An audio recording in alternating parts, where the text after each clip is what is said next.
Animation is often about taking things to exaggerated comedic extremes, but it can get really problematic.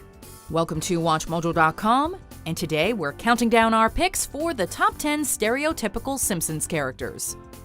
Before we begin, we publish new content every day, so be sure to subscribe to our channel and ring the bell to get notified about our latest videos. For this list, we're looking at various supporting characters from this iconic, highly influential series who are the most overtly rooted in stereotypes and cliches, whether racial, religious, socioeconomic, cultural, or otherwise. Number 10. Luigi Risotto. His first name is that of a Mario brother. His last name is that of a famous northern Italian rice preparation. Subtlety is not this character's strong suit. Hey, good for you, eh? First appearing in the Season 5 episode Sweet Seymour Skinner's Badass Song, Luigi is the chef and owner of Springfield's Italian eatery, the appropriately named Luigi's.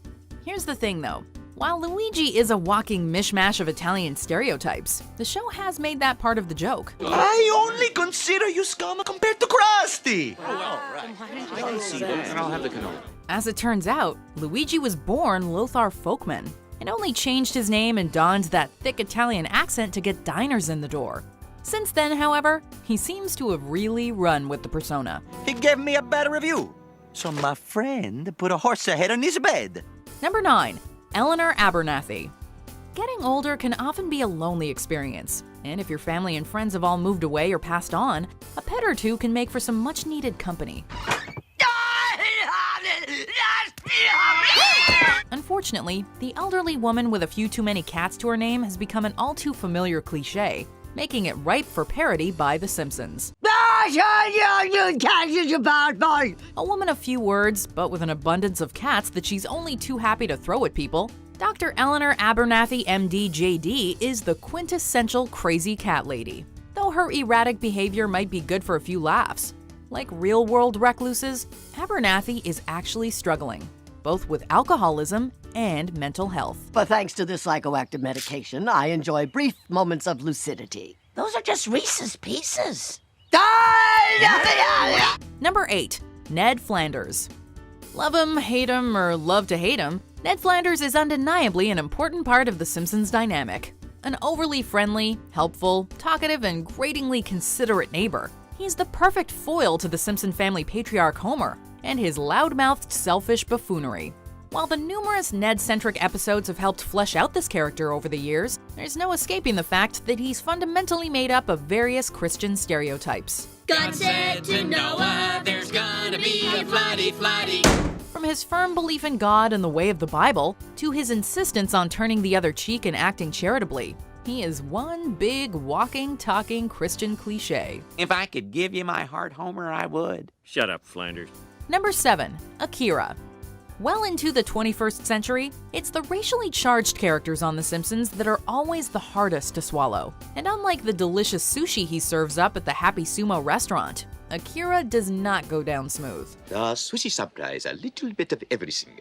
It is very non-threatening. From the thick Japanese accent to the noticeably smaller eyes, Akira's intended ethnicity is made painfully obvious from the get-go. But the fact that he's also made to work as both a server at a sushi restaurant and the sensei of a dojo is where this gets downright silly. Hello, I am Akira. That didn't hurt very much because I know the ancient art of karate. It's like Akira is the only Japanese person in Springfield and is thus expected to satisfy every stereotype at once.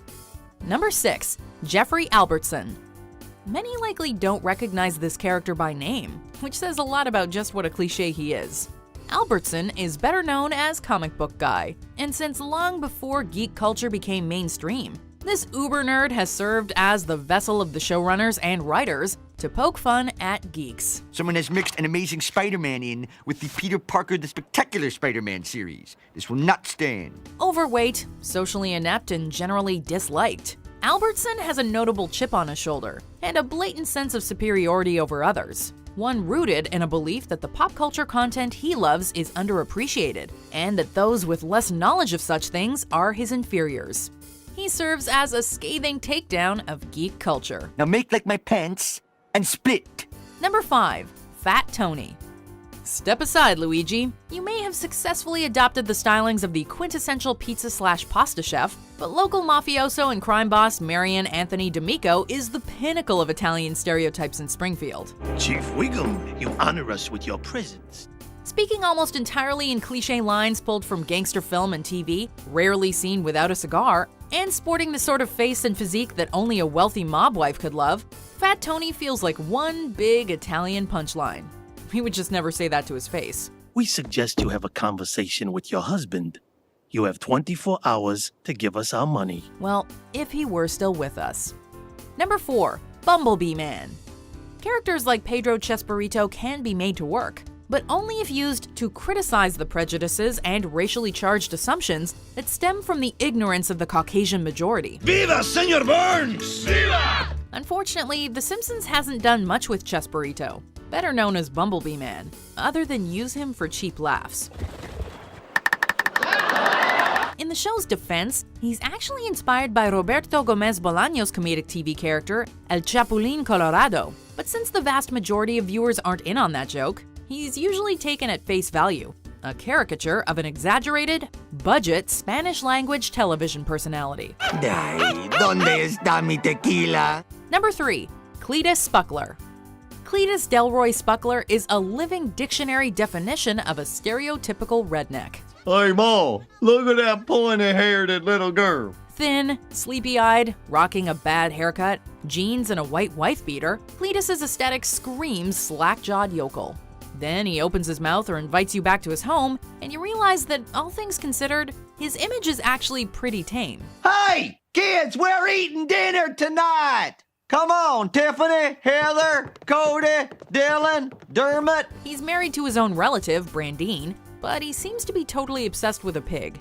His IQ and world knowledge appear painfully low. Just 'cause we's afraid of using the uppity box. He's basically every redneck stereotype imaginable cranked to 11.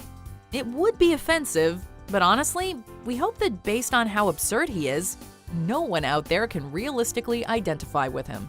Most folk will never lose a toe, and then again some vocal, like Cletus the slack-jawed yokel. Number 2, Groundskeeper Willie. Scotland doesn't have a ton of representation in popular culture these days, and Willie ain't helping. You used me, Skinner! You used me! This brawny, literal caricature hasn't done the Scottish people many favors in terms of fair or flattering representation. Saints be praised. I'm from Scotland. Where do you hail from? He's strong, sure, but apart from that one flattering stereotype, the rest of Willie's characteristics include being angry, incomprehensible due to his thick accent, often getting drunk and occasionally wearing a kilt, and playing the bagpipes. If he were Canadian, he'd be a Mountie with 3 pet beavers riding a moose. There's nary an animal alive that can outrun a greased Scotsman.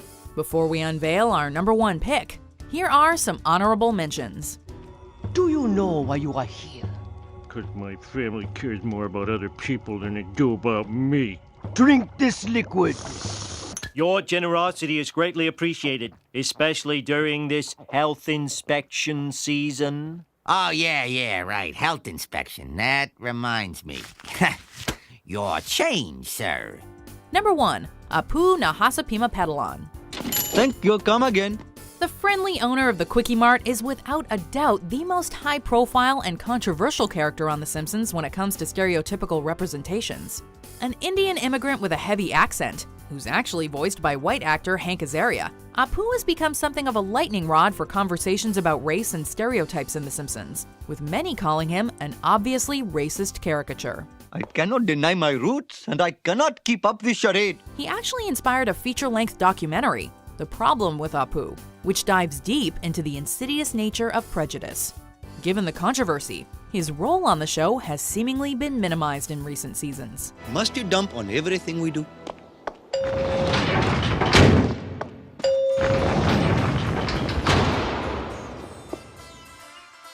He is the benevolent, enlightened president and CEO of Quickie Mart and in Ohio, Stapomart. Do you agree with our picks? Check out these other great clips from WatchMojo, and be sure to subscribe and ring the bell to be notified about our latest videos.